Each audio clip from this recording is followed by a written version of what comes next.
Texas A&M 2 years ago, so we have all of last year's tape of what they did offensively. I thought they played really well against LSU. They did more in the spring, more two-back stuff than they had done, both at Missouri State or Texas A&M last year. So we'll get a feel for it after the first quarter. We'll see how they're going to attack us, and we'll be aggressive and see what happens. I have no idea who's calling the plays, though. I mean, on the spring deal, Jimbo was standing behind, Coach Fisher was standing behind the quarterbacks and doing all that stuff, so I don't know if he was calling plays or not, but I have no idea. Yeah, I don't know. It's kind of comical. Like, I mean, come on, dude. I think it's... Has anybody, has Coach Petrino said it? Oh, you can't talk to us. Oh, you only talk to him, huh? Yeah, no, the beat guys, local beat guys can't talk to him. Except for they get one day in fall drills where the coordinators are available one day. Wow. So I guess they'll ask them. But I'm sure they will. And then you ask the players, and the players are like, "Oh, we don't know. We can't say." Like he's like, "Come on, dude." It's like, really? I think part of it's like it's Jimbo's ego. He doesn't want to admit. I'm getting where Drinkwitz came up and said, "Look, we sucked last year. I'm turned it over. I got my guy came in from Fresno. He's got the offense. I'm not messing with him." Yeah, so sorry I got no intel. I'm sure Bobby will call some plays until Jimbo gets fed up, and then he'll sit over there with his Sunday New York Times play sheet and his glasses down and be flipping through them all. He's in scramble mode, like scramble. Yeah, while Lincoln Riley has like a little index card. That's the whole Mike Leach tree, exactly. Yeah. The past couple of years, you guys have got off to decent starts in the non-conference, and then tanked. Yes. Well, I don't want to say tank. Well, you did. You can say tank. so what? I did. What can you do? What is? I know the schedules plays part of it, but is it something that you can put your finger on that you think has occurred?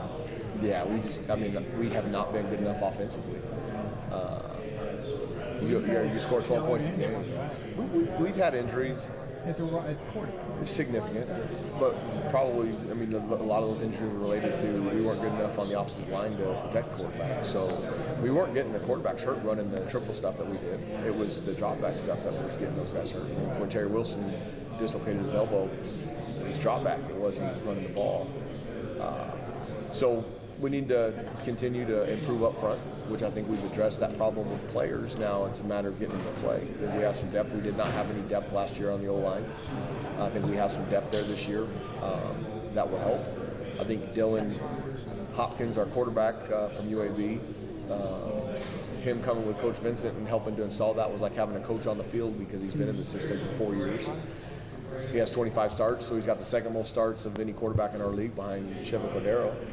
So I think that experience will help. And then we've added some skill guys. We had Luke Lysong at wide receiver last year. We've added DJ Washington, Caleb Medford, Jeremiah Hicks, and Ryan Davis that will help those guys. And then Andrew Erickson, who played really well for us in 2020, looks like he's back to his old self. In the process of 2 years, he's graduated with an engineering degree, got married, so his focus was a little bit away from football.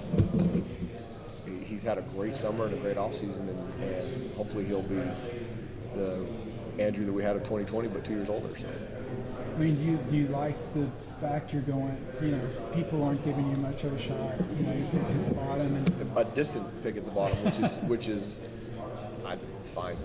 Our kids are I'm showing them every single thing that comes out. Excited to compete. That's when you're a 2-10 football team, you should be picked that far to the bottom, and that's fine. How realistic is a bowl? That's a big. It's a big job. No, it's a big job. I think we have enough talent to be that kind of a competitive team. We got to coach them right and get them to play hard and play together. We've done. I think the biggest thing. You hear everybody talking about. I've got 40 guys. I got 39 new guys. I got 50 now. We got 41 new guys. I think team chemistry is a huge process in the sport of football.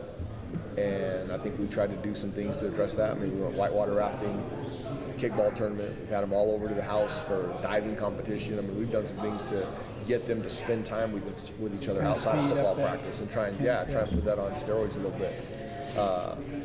We'll see how it manufactured as we get to the season. But if you want to be a good coach, you get good players, and I think the transfer portal has helped us upgrade some of our talent. If the NCAA holds up to no two-time transfers, that'll help because you can still take young kids out of the transfer portal and develop them, and they can't leave because there is zero market for a guy that has to sit out. Zero. Oh yeah. So if they don't hand out waivers like candy, it could help. Yeah. Okay. We'll appreciate it. Thank you. When you upset A&M, I'll be calling you Saturday night, Sunday morning. We look forward to hearing your phone With the calls. Kenny Rogers, the gambler. Please do. And we'll have a long chat. We will. Yes, sir. Thanks, Brett, Danny. thank you. Appreciate it. Thank you. Hi, Danny. Nice to meet you. I'm Brady. We're from KTVB in Boise. Awesome. You all good? Yeah. How exciting is it to get to just be getting into this point right before the season, and your guys are about to put the pads on and get to work? Really exciting. I mean, you spend so much time in the off season from spring ball, getting back into the weight room, the summer workouts, trying to give the coaches a little bit of time to get away from them so that everybody can get that fire back in their belly to get geared up for fall camp, figuring out how to beat them up enough during fall camp but get them fresh for the first game. All that stuff is why we do it, and developing kids. So, I mean, we're 43 days away from playing a football game, and we're sitting here in Las Vegas, Nevada. So, I mean, I'm excited to get going and get to work. Absolutely. Dylan coming in at quarterback. Could you tell me a little bit about him? What makes him an exciting player and the fit for your team right now? Well, he's got the second most starts in our league behind Chevin Cordero at quarterback. Now he hasn't played a game in the Mountain West, but he started at UAB, has 25 starts. He's 6'3", he's 230 pounds. He can run, he can throw it. He was like having a coach on the field with the install of a new scheme, coming with Coach Vincent from UAB. The guys on our team like him. I mean, we brought him to media days. To bring a transfer to media days is something. That means that he's got respect and he's a good leader. And so he should be a great addition to our football team. Throughout the Mountain West, a lot of teams have some great non-conference matchups, some like high exposure. You guys have A&M, Boise State's going to open up the season at Washington. How good is that for the league, the teams within it? It's good if we win. We need to win some of these games. I think the Mountain West Conference is a great league. We got San Diego State's hosting UCLA, like you said, Boise and Washington, us at Texas A&M, Hawaii and Vanderbilt. I mean, we've got some opportunities, and to continue to establish ourselves as the one of the top 6 leagues, we got to win some of those games. Yeah, absolutely. So, going into last season, shortly after the New Mexico game, Boise State made a huge change at OC and quarterback. What's been your impression of watching Taylon Green last year? He got better and better and better every week. I think he's a great player. They obviously made the right choice. I think Coach Avalos made the right decision, and Coach Cutter did a great job. I think Coach Hamden is a great coach, and will be. I mean, he's got that Boise blue blood in him, and will continue. I mean, they won't skip a beat. And I think Coach Avalos is the perfect guy for that job and is doing a great job. I mean, they were picked, the 23rd straight time to win their division or the conference. That's that tradition. That's great. Back to Coach Avalos, I mean, how impressive is what he's been able to accomplish, or I guess carry on at Boise State heading into just his 3rd year? I'm super proud of him. I think he's doing a great job. I mean, it's he walked into a situation where you're going to have you're a new leader, you're a new voice, and he made a seamless exchange. And he's done a great job and will continue to. I mean, we recruited against each other and coached against each other when I was a San Diego State assistant. He was Boise's assistant. He's a good friend, and I mean, he's a great football coach. So they're in good hands. What's the atmosphere like coming up to play at Boise State? Well, I love going to play on the blue turf. When I was at San Diego State, went up there and had a great win. New Mexico went up there in 2015. Not very many teams go up there and win. It's a great tradition. The blue is odd. We don't have any blue fields we had a blue field in San Diego we could practice on. We don't in New Mexico. We'd have to go all the way to southeast New Mexico to do that. So maybe we'll paint our grass blue or something to get the kids used to it this year, something inventive, I don't know. But it was, it's a unique place, and it's fun to go play.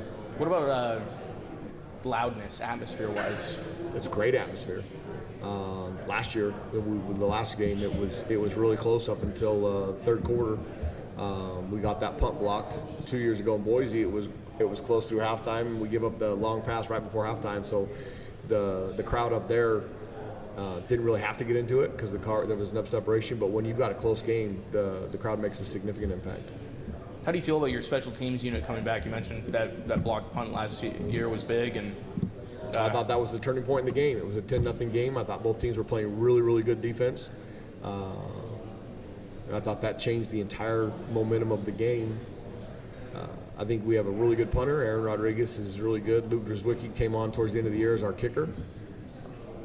We got enough athletes to be competitive on special teams, so we need to shore up some assignments so we don't have those kind of problems in the punt game, and we'll be all right. Awesome. Do you have any questions you'd like to ask? Yeah, just one. I mean, some of the guys kind of touched on this, kind of about Taylor Green, just his speed. But, you know, from an X's and O's standpoint, when it comes to college football, just speed, what competitive advantage does speed give you? Like, Every time he touches the ball, he can go score a touchdown. And Taylor's got long legs, so he's moving a lot faster than he looks, can gain a lot of ground, but he throws the ball well. And he can get himself out of trouble and still throw the ball and keep plays alive. Speed kills in anything, in basketball or football. Speed will make a significant impact on a game, and Taylor has that. And then you kind of kept mentioning he kept getting better and better and improving. Can you ask what more can you ask more from a player? Or no, one, he has to be dedicated to get better every week. He has to be willing to listen. He was listening to a veteran coach, and Coach Cutter. Coach Hamnell will be the same great voice for him. If the young man is dedicated to getting better, and he has the right leadership around him, he'll continue to excel, and that's what Taylor's done.